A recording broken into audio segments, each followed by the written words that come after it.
Welcome to the Pinch Masterclass series. I'm Cameron Taylor, product training lead here at Pinch Payments. And today I'm going to be guiding you through our account configuration basics. So this is going to be walking you through the account setup when you first join Pinch Payments. And if you're already an existing client, how you can make alterations to some of these settings. So when you first join Pinch Payments, you're going to be greeted with a screen that looks a little bit like this. This is our dashboard, and this is our onboarding flow. The steps that we're going to focus on today are step 4, which is related to your accounting system integration, and step 5, which is reviewing Pinch-specific features like reattempts and pre-approval settings. So let's talk first about our account settings. So this is things like surcharging, reattempt setting, pre-approval settings, and email customization.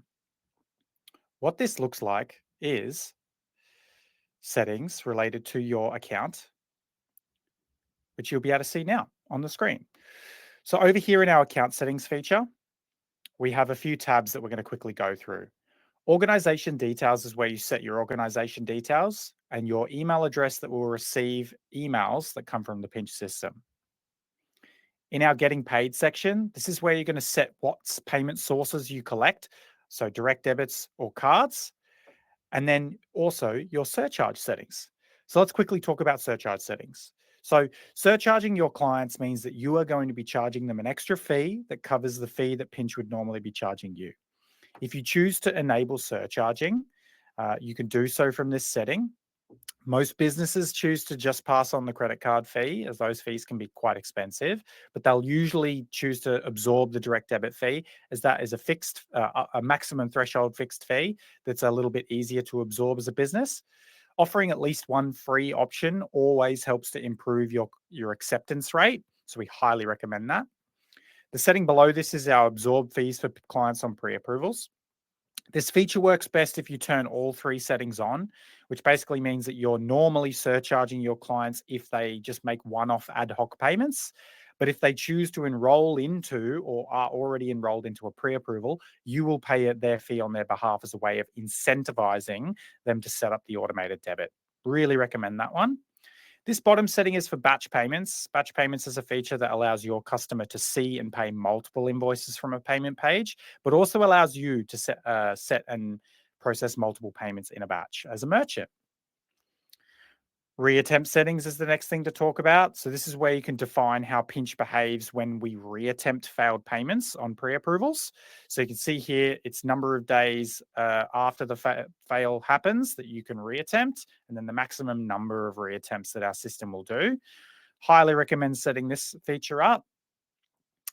The next setting area is our pre-approval settings. So this is where you can find your new customer pre-approval link for new clients only. And then you can make 2 sets of wording alterations to certain pages in our system. So the first is the payment page, where your clients are able to opt into pre-approval themselves. You can apply some custom text here. And the second one is the general pre-approval sign-up page, which can be navigated to from a variety of different methods. But this is a really good place to apply custom text if you are really directing your customer or potentially mandating the pre-approval setup. It's good to communicate that here. And you can also apply a terms and conditions link, which will appear on these pages. The next is uploading your logo. This shows in a variety of the areas that your clients will see and the email comms that they will receive from Pinch regarding their payments. So it's definitely good to get a logo in there to just increase sort of the brand loyalty and view for the client so that they know it's you. The last area in this section is our emails customization, and you can edit a variety of the emails that come out of the Pinch system and make alterations to the content that your clients will see. That's everything that we need to cover in our account setting config. The next area that we're going to move on to here is our accounting config. So this is how Pinch Payments behaves with your zero branding themes, or in the case of QuickBooks and MyOb, is enabling or not enabling our invoice issued feature. So what this looks like is, and we can navigate to this from our zero config page on the left-hand side. This is where you apply Pinch Payments to your various invoice templates as they come out of zero. So in this use case here, we can see that there are 2 templates, one that has Pinch enabled as the default payment gateway, And these other two settings are related to whether you're choosing to allow your clients to opt into pre-approvals from the payment page. And this last setting is really the most important one. So this is the setting that you need to have enabled if you want the Pinch system to automatically charge your clients who are on pre-approvals that you have raised an invoice under this branding theme, right? So if you have a client who you have a service type that you do want to automatically charge, you need to have this on, but you might also issue them a type of invoice that you don't want to automatically charge them. And in that case, you would just ensure that this setting is turned off. That's how you can control whether or not certain clients get automatically charged. The number one reason why someone doesn't get charged for an invoice that you're expecting them to in the Pinch system is often because someone has gone and played around with this setting and turned it off. So if you ever have a scenario like that, definitely come back into this section and check for this. And that will usually be where you find that someone's turned this setting off.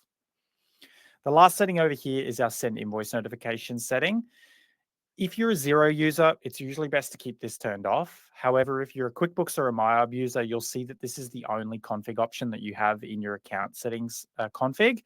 And basically, this will send an invoice issued email from Pinch to your client with some branded content and a big button that says click here to pay online, which at the moment we find is quite an effective way of delivering the payment link to your client, as the QuickBooks and MyHub links are just generic HTML URLs that need to be put into your settings, which we'll cover in another video.